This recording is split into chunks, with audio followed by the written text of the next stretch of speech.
Hello, welcome to Global China Conversations. Our initiative combines data visualization and digital storytelling to track and better understand China's global footprint across a wide range of sectors. And today, we are lucky to have Dr. David Kiwuwa, who is an associate professor at Nottingham University and head of the School of International Relations. His research explores the democratic transitions of African countries and the ethnic and the nationalism issues. And also, of course, that's why you're here on China and Africa contemporary relations. And Dr. Kiwuwa, he has published a lot of works in major publishing houses, and he's also a political commentator appearing on CNN, The Guardian, and other news streams. So thank you so much for being here with us, and we are looking forward to listening to your insights. Thank you for having me. Thank you. So the first question I have is, I'd like to know a little bit about your academic journey. So you have started working on Rwanda politics and later on more focusing on China and Africa relations. So what drew you to these areas of expertise and what is your itinerary? Thanks again for that. I mean, it's almost like a tour de force of what I have done over the many years, over my academic journey, and over my curiosities, what you call academic curiosities. I started off with looking at democratic transition, democratic theory, democratizations of modes of governance in deeply divided societies. And that curiosity actually started much earlier in my graduate school, where in the class where we're looking at governance, I was curious to understand how communities that are perhaps deeply divided or divided communities would engage in democratic governance, knowing that democracy by itself infuses tensions and competition between groups. So I was very curious, how would that model work? And so that was the beginning of my interrogation of how governance, specifically democratic governance, would work or would not work in the way it was kind of conceptualized at that time in deeply divided societies. Later on, of course, my work evolved into looking at conflict and conflict analysis, regime types in Africa in particular. And then since I have been in China, my work has continued to evolve. Yes, I still work on democracy, democratic governance, regime types, conflict, nationalism, but I've also grown interestingly curious about China itself. China's standing and China's relationship with the global South, specifically in two particular areas. I've worked on China's political system, looking at nationalism and national identity, presently looking at Chinese culture, and through the principle of what you would call the cultural confidence of President Xi, and now the issue of infrastructure, China's infrastructure footprint in the global South. So that's been the panorama, the tour de force of my intellectual journey or my scholarly journey. Thank you so much. And you've also advised the governments. And as I mentioned, you've written for CNN, you've done interviews with those news programs, and you have also taught on 3 continents. So could you share a little bit about your practitioner's experiences or teacher's kind of perspective? How does the public engagement and teaching feed back into your academic research? It's an interesting question when we think about, of course, I've had a very long practitioner experience, so to speak, both inside the classroom and outside the classroom, as you correctly point out. And first and foremost, I find that my scholarship, my research itself, feeds into what I teach. When I travel to do field work, when I have gone to be, let's say, an election observer in the countries in which I have been, I've brought back that experience into the classroom. So when I've gone to do field work about either genocide or conflict, I've brought that experience back into the classroom. When I have been studying infrastructure, again, I do a lot of field work around the world. I bring that straight back, feeding into my classroom. It is important that I talk about things that are relatable in the classroom. Students will relate much more to everyday experiences and everyday stories. So while I try to create less abstract in the classroom, because I am relating what you call lived experiences. So I am able to unpack, sometimes what students say is boring abstract theories. I try to unpack them into intelligible empirical experiences. So that is very, very important for me, for students' quality of learning. Now, beyond that, when I've taken it out, when I've taken my research to local authorities, to governments and consultancies, that has also been very important. Because as an academic, as a scholar, it is important to take your research out of the ivory tower. And we call it impactful research. And so in engaging in intellectual dialogue with a non-academic audience, it helps you to unpack complex issues and make them digestible by the everyday public. And that's what drives me to speak to our newspapers, as you said, whether it's CNN, BBC, Turkish radio, or TV. I've spoken to Portuguese TV. I've spoken to, God knows, a lot of news outlets and TV stations around the world. The rationale for that is to be able to share my research experience, my findings, and bring them to bear, bring them to the everyday person in unpacking everyday development. And I think that is what has been my experience. And I think it's also very, very important that academics engage with the audience, with the general public, to create what you call social impact. So it's kind of like you have your wonderful scholarship, and then you go out to do field work and then bring back lived experiences to share with students in teaching. And then you also kind of repackage the scholarly stuff into more accessible information to advise those local authorities or consultancy. It's what we scholars really need to think about our role, right? Not only in the ivory tower, but also building bridges between it and the outside world. And also, based on what you've just said about lived experiences, during your field works in African countries, what is the most impressive infrastructure that China has built over there? What is the most interesting experience you want to share with our audience as a story? I mean, that's a very interesting question, because in a way, having traveled in different parts of Africa, maybe not extensively, but in parts of Africa where I have traveled, I've also been very curious every time I've seen a construction project, and I've come closer to see what project it is and who is financing it and what is the nature of the project and who is working there. And it's always very interesting because as almost a social researcher, I almost do what you call an anthropological, field study, where you look, you listen, and you learn. Yeah.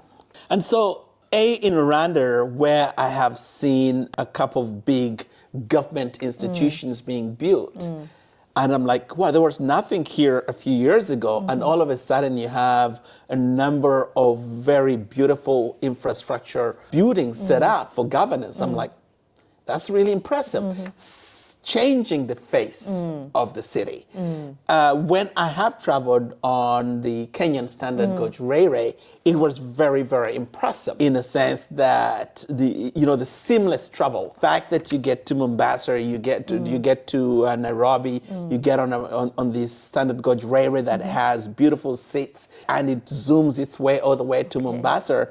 It was a very impressive experience. Though I know at the time there were a bit of controversies around this project, but the very physical manifestation of that project and the fact that you could see it, you could experience it, you felt a transformation, that yes, there may be challenges behind it, but there was something tangible there, something you could feel, something you could see, something you could experience. Yeah. And that for me is kind of a testament to the story of China in Africa, that there is transformative change that can be felt, seen, and appreciated.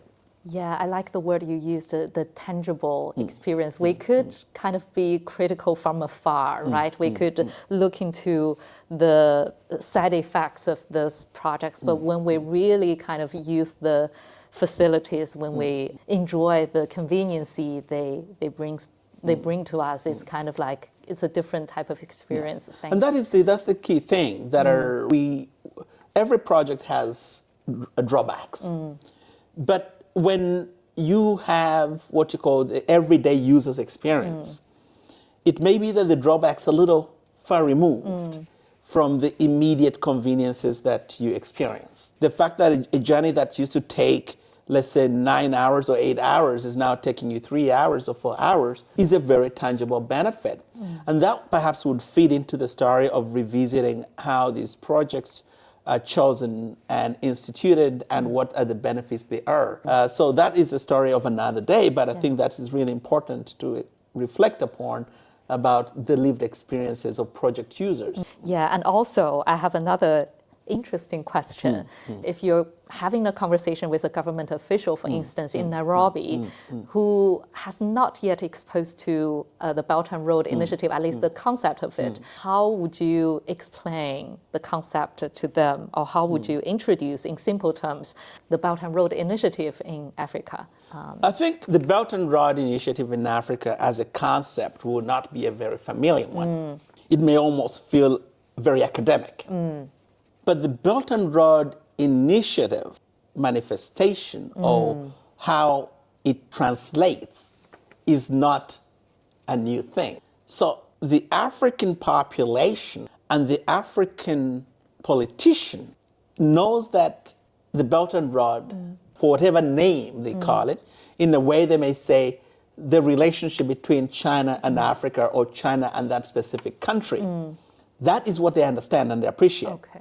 Not so much as the broader concept, Yeah. but they understand the relationality that there is, that China has a relationship with X country. And what does that relationship foreboard? That relationship provides tangible benefits, that relationship is based on a strategic framework between what the African country would benefit and perhaps what China would draw from that. And that is important to understand. So for the African politician, while they may not understand the mechanics of the Belt and Road and how that, the Belt and Road is, because the Belt and Road is a much bigger picture, all right, of connectivity or different manifestation of those connectivities. Yeah. So how the African project, the specific country project, feeds into the broader connectivity is something they may not necessarily appreciate because they're more looking at, they're more localized in their need. We need a road. How that road fits into the broader picture of what you call continental and global connectivity may be a little too far-fetched for them. But they understand the local need of a road. They understand the local need of an energy source. They understand the local need of health. So they have local needs and particularity, even if from a broader standpoint we can sit that within the Belt and Road Initiative. So how to explain this to a local politician is, thinking very much about their own specific particularities, all right, and how China would be helpful in meeting those needs. In academia, we talk about the concept of Belt and Road Initiative a lot, especially for global China studies, right? But on the other hand, I think you have brought up another way of looking at it. It's not universal. We need to also look at it from particular perspectives of local needs. I think that's, and also not only think of China as in this multilateral kind of overview of the global status, but also China in specific relationships with each and every different kind of country and local situations. So that's a great way of thinking about the Belt and Road Initiative. There is a localization of the Belt and Road. And I think this is sometimes what is missed, that the Belt and Road Initiative is not an abstract concept. It has localized impact. And so to the local person, we are thinking about how does specific projects impact your everyday? Now, from a local standpoint, from a regional standpoint, and we can then go beyond that. So the Belt and Road Initiative can be seen as a series of connectivities. There are different nodes, points. Those nodes can be at a global level, those nodes can be at the regional level, but those nodes can also be at a local level. So for local politicians, for an everyday citizen, the Belt and Road is felt much more at a localized level. How that feeds into their national node, the national to the regional to the global is, of course, the whole story of the Belt and Road. Yeah, and this is the kind of localized understanding of the Belt and Road. But on the other hand, I want to kind of detach a little bit from the local perspective, and then because there have been debates and critiques about the debt trap kind of situation, especially we talked about the Kenyan railway. Tangibly, we can enjoy it, we feel its positive impact. But on the other hand, there have been critiques about this kind of projects and also the large sum of loans China has given to these countries. So how would you answer or respond to this type of critiques? By its very nature, infrastructure is expensive. Big ones especially. Yes. By its very nature, infrastructure is always expensive. By its very nature, infrastructure is long-term. And it is subject to a number of fluctuations. A project that may have started off as a $1 billion project, it's not unusual for it to end up as a $1.7 billion project. Of course, if it is so many times, hundreds of times higher, there may be, particular problems, conception problems. Yeah. But it's not unusual for projects' costs to overrun for unforeseen circumstances. And some of the projects in Africa, same as the standard gauge railway in China, in Kenya, experience exactly the same thing, where cost overruns began to go right up. Now, that meant that the debt, continued to go right up. The completion of the project also has an impact on the cumulative debt itself, because if the project is not completed on time in order to start, operations and start generating kind of income, the loan is going to continue to grow and the servicing of that loan. So there are genuine criticism of debt. We cannot paper over that. Across not just Africa, but in Asia and others, there is a genuine anxiety about growing debt. But that is not going to stop the aspiration of people who are seeking development, specifically development finance or infrastructural finance. Debt is a reality, but development is also critically needed, specifically in Africa where the infrastructural stock is low. So the bottom line is, who is going to finance infrastructural development? China comes in as an important player to that. The question is does it make sense for China to be wary of increasing debt? My answer is yes. China is also increasingly becoming aware of this tension, and therefore it has to temper its approach to infrastructural finance. And so it has become more perceptive, more selective about the kind of infrastructure. It is not turning off the tap on infrastructural funding. And that's why the China Export-Import Bank, and I'm also very curious about the AIIB, about how the AIIB would feed into that financing of infrastructure. Yes, the challenges are there, but China has to work to overcome that challenge. But first, it may be a question of perception of debt trap, but also a reality that there is increasing debt stock. So China has to find a balance between continuing to support infrastructure aspirations and development and investment, but at the same time making sure that it does not create unsustainable debt levels for countries who may find themselves in what you call debt distress. Yeah, and also because I think today, as you have just said, the Chinese governments have turned to more manageable, more selective way of financing infrastructural projects. But previously, they have put a lot of money into big infrastructural projects. And also these projects, of course, they promise jobs and also development and growth. But on the other hand, they would have political impact, right? For peace building or stir some tension because of corruption and local, maybe some conflicts, right? So what would you say about these kind of big projects and also China's presence over there? Have they really brought peace or have they brought other problems and tensions? It's an interesting question here because oftentimes, China's engagement in Africa, of course, to some people is a positive thing, and so it should be. But the interesting point you're raising is that do we see any drawbacks to China's presence, specific project choices? Yeah, because from a layman's perspective, I'm a literature person, so I would say big money flowing into a poor region. There must be, in addition to bring opportunities, but there must be some tensions, some conflicts, right? That has been a bit of, again, one of those things that have been noted about Chinese funding, because the criticism from the West specifically is that perhaps China undertakes what you call unethical lending, where it does not do as much due diligence, and that sometimes the money it lends ends up in the wrong hands. It fuels corruption, it fuels patronage in some societies, and it does not go to the causes for which it has been borrowed. And in the end, the victims are the regular citizens who end up being saddled by debt for which it was misappropriated. And that China is responsible for this. Now, one of the things it's important to understand is that the China's approach to Africa is saying, look, you come and ask for a project and we will finance the project. We do not want to engage in governance issues because those are your internal affairs. Yeah. So China has a specific approach to how it engages with its partners.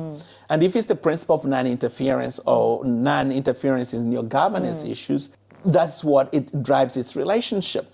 Now, of course, that may be a bit of a challenge because the money you lend, if it doesn't end up with the right cause, will have negative ramification. So that can be a valid concern. But that's why, again, China is increasingly being perceptive about what project it lends, what kind, the turnaround of those projects and the impact of those projects. But the other aspect that you pointed out is, what are the potential local tensions? In the earlier days where there were this notion that China is not creating enough jobs because it's bringing in its own Chinese technicians and workers to the project, I think China has kind of responded to that by saying capacity building is important. And therefore, we do not expect African countries overnight to have capacity. And therefore, in the initial stages, we may have to bring in labor force of whatever kind to support the implementation of the project, because we may not have to wait for the creation of this capacity that may take a little longer. But at the same time, they've appreciated the need to create local capacity. So they've undertaken technical training, and they have increasingly increased the recruitment of local personnel onto its project and decreased the import of Chinese labor onto these projects. So they're learning. China learns a lot. It may not necessarily perfect things overnight, but it learns a lot. So the tension was there, rightly so, in places, in projects where there was a higher labor influx from China, but they have worked to increasingly curtail that, reacted to the tension and the negative blowback that has created by saying, all right, we'll bring in more highly skilled labor force, but train local labor to take over some of the jobs that can be locally filled. And even then, compared to for instance, the standard gauge railway in Kenya, we have seen even the technical staff replaced with time because of training. So China creates what you call a transitory framework within which technical staff are shadowed by local trainees so that it creates a transition. And the project is implemented, it's run effectively, but at the same time, of course, being able to create an enabling environment for the local staff to be taken on. So the tensions that would be there or were there may be inevitable in the first instance, because of the lack of capacity in the first place. But that is eased with time when there is what you call a transitory framework through capacity training. That's a great answer. And also I love what you've just said about China is learning. And I've also, from my previous interviews and conversations with scholars working on different Belt and Road Initiative regions, they all told me about the Luban schools. So it's kind of like a training programs. Luban is this master technician in ancient Chinese history. And it's kind of like they are building training systems to really provide the resources and the way to learn for local people to be involved in those projects in the future. So it's kind of like I can see the evolution of the engagement of Chinese presence in these places. And I really like the idea that they are trying to involve local people. They provide them not only with a completed infrastructural program, but also they provide them with the means to be part of it. So it is important to create local ownership. That's important because China will not be there forever. So in order to create that local ownership, it has to create strategic stakeholders, local strategic stakeholders. And so by creating these schools, this training, because we have seen these schools in Kenya, we have seen technical support training in Ethiopia itself and many others, where China is creating that technical know-how, capacity building. As I said, it takes time to develop that. And China chaperones these trainings, these capacity building over time. And in the initial stages, of course, the local people, when they see a lot of Chinese manpower, will be like, oh my God, why are they bringing all these people? But at the same time, gradually China does decrease the Chinese labor force footprint on local projects when capacity building is deemed sufficient to continue running the project efficiently. And as we said, China is learning, and it's learning fast in order to try and achieve what China calls the win-win situations. It does not benefit from local tensions whatsoever. That is counterproductive to China. And therefore, China trying to say, look, we know that by having a very high local Chinese labor force on a project is not a good thing, but we are making sure that transition happens much quickly by developing local capacity quickly enough. Yeah, and I also heard stories about engineers in Pakistan. It's obligatory for a lot of them to take Chinese classes to learn the language in order to write. So all of these different kind of details that we don't know outside of the region, it's kind of is happening on the ground. So that the transition between the Chinese kind of taking care of everything to local people's involvement, I think is happening. It's happening. Yes, it's happening because, again, we see with language training, in respect to language training, a lot of students who've studied in China and have gained language competence are seen as an important resource when they go back to their countries. So China providing scholarships for students to come and study in China, and that number has consistently grown in Chinese universities and technical schools. It has created what you call a support network for Chinese funded projects because these have acted as translators, as engineers, and support technical staff on these projects. And so it has helped very much in project integration where they have been instituted in the different parts of Africa. And so language has been really important, but also not to forget that the Chinese technicians have also worked very hard to learn at least English where it has been used in order to have a degree of competence to communicate with the local authority and the technicians who work with them. And also we've been talking about China building infrastructural programs. These days trying to be more selective, to be more small but beautiful. We've been talking about the language system, the communication, the bridge between China and Africa is strengthening, I think, across time, and also the local global tension, but we are trying to increase the local capacity to be more involved and things like that. So all of these topics from a global China studies perspective is global China's image, right? So my next question is more like academic and theoretical. So we hear the phrase global China much often these days than we used to, right? So what does it mean to you? Because different people would have different understanding of it. How would you define the term global China? It's an interesting question of how do we understand global China. Because in part of one of the book projects that I'm working on, we call it global connectivity. And so where does China sit? Where does China, what you call global China, sit in that? The way I would understand it comes from the standpoint that China wants to be a global player, an impactful player, a transformative player who seeks to realign the world in a way that is seen as more equitable. That is the standpoint of China.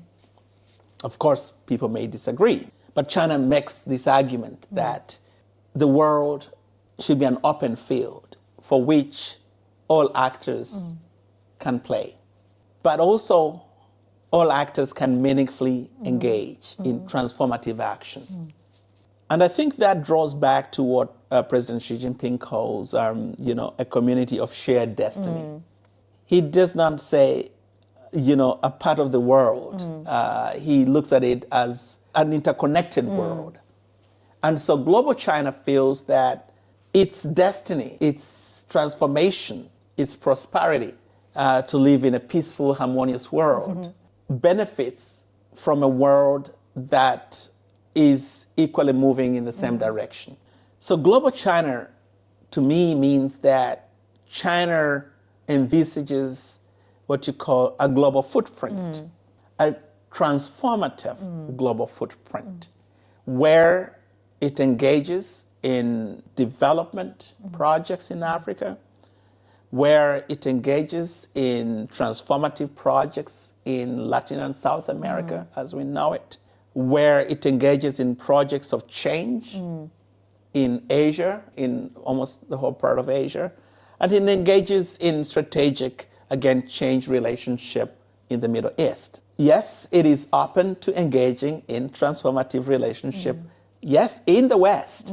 As we know, China invests and works in Europe, Western Europe, whether it is Greece or Poland and other European countries. China is trying to say, I can be a transformative actor and a change agent because we all pursue win-win scenarios and situations, and the benefits would accrue to everyone. So global China is positioning China as a transformative actor in the different parts of the world in order to support what you call, equitable benefits across the world. That's a beautiful answer. It's kind of like connectivity and equity and then transformation around. But there would be people asking about the dominant powers already kind of in these positions, like the US, right? And also European countries like the UK and France, who already have had their footprints, visible ones, through colonial history in places, in a lot of places in Africa, right? So how is China kind of transformed the existing power dynamic over there? And what is China's playbook different from those Western dominant powers? It's an interesting one because it kind of mirrors a little bit of the critique that is China becoming the new neo-colonial actor in Africa and in other places, vis-a-vis its dominant, let's say, pocketbook politics, so to speak.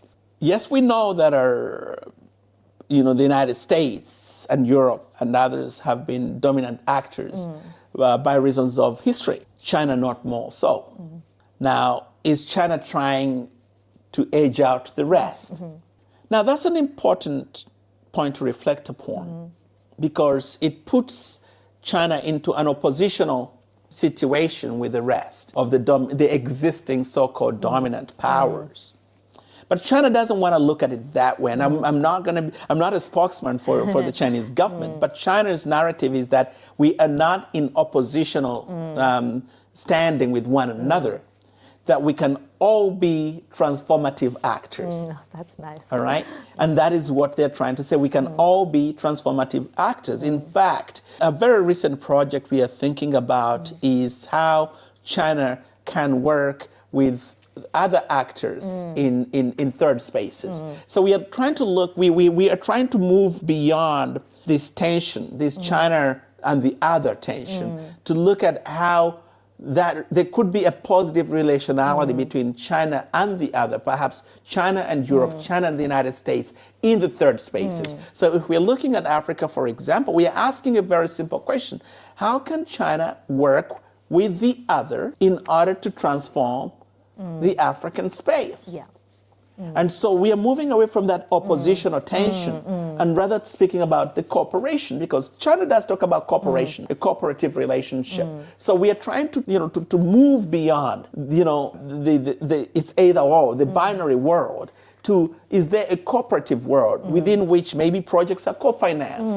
Maybe China will bring the financial muscle, and the Western world will bring the technical ability. And so it's very much about what are the win-win situations that we ought to be seeing in a cooperative environment rather than in a conflictual, contradictory environment. So China, to go back and track your question of whether is China trying to replace the other, China would say, no, we are not trying to replace anyone. We are trying to provide transformative support to those who need it. Now, whether that in itself inevitably creates a binary option of either or. That's a different, maybe that's not a question that China can answer. That's what the other actor may be able to answer. Yeah. But the going forward, would be that the world should engage in more of what you call a cooperative relationship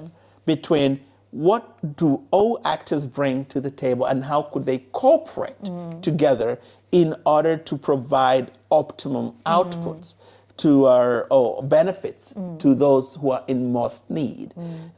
Contradictions and oppositional relationships, I think, are counterproductive because what the developing global South needs is all the help they can get.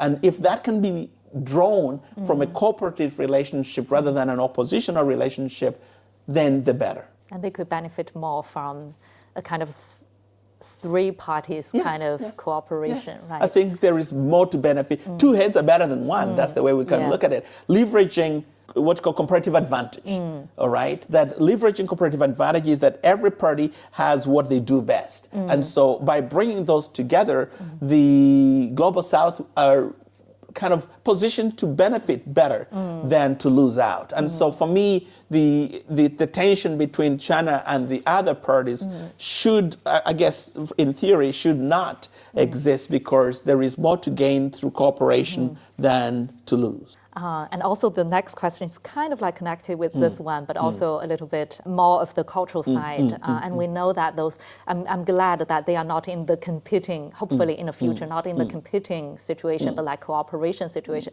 But countries like France, the UK, and the US, culturally, because they speak the same language and culturally they are closer, I think, to those African countries. And China is more like a culturally distant from them. So beyond ports and railways, so I'm curious about the soft power side. How is China really going to establish their presence over there?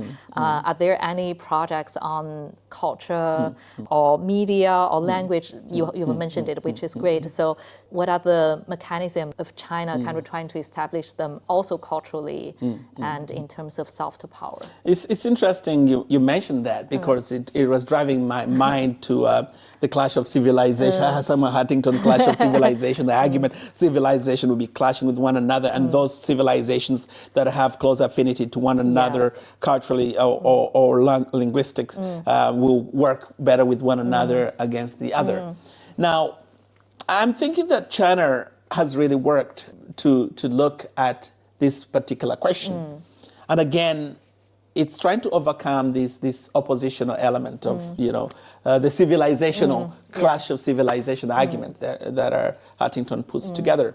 And here, if you're trying to straddle into the realm of soft power, I mean, not long ago I had a student doing a doctorate in Chinese media in Africa, and how China is supporting that CGTN programming, very much talking about culture and media. And of course, part of this research was how does China support media initiatives and media infrastructure in Africa, and what are the tangible benefits to that? And so China does support, for instance, media infrastructure, the building of media infrastructure, whether it's satellite TV through private actors or state-owned enterprises, to try and share the Chinese culture.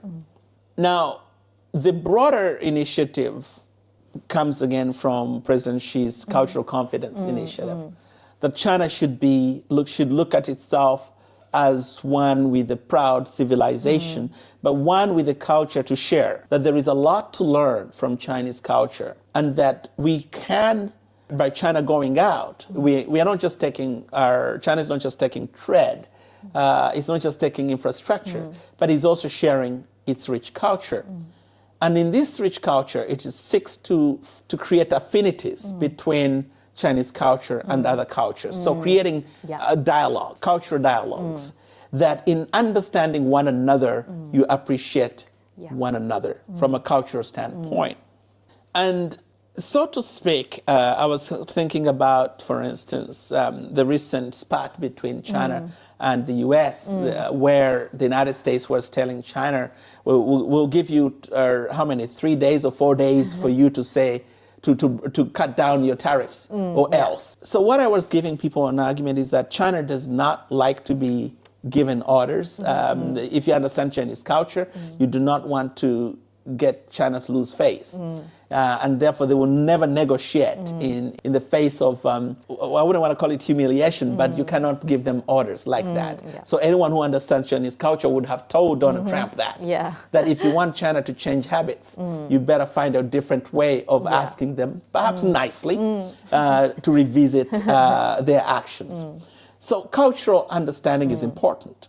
And so whether it's language, specifically, teaching Chinese language to other countries through either Confucianist institutes or through curriculum support of different universities, or trying to take Chinese culture through media, cultural cross-pollination is really important to mutual understanding, because once we understand each other's cultures, once there is dialogue between cultures, that can only improve better working relationship and better understanding. And China focusing on culture as part of its soft power package, that is another toolkit in supporting mutual understanding and better understanding across continents and across people, because that's what you drive, what you call people-to-people exchanges.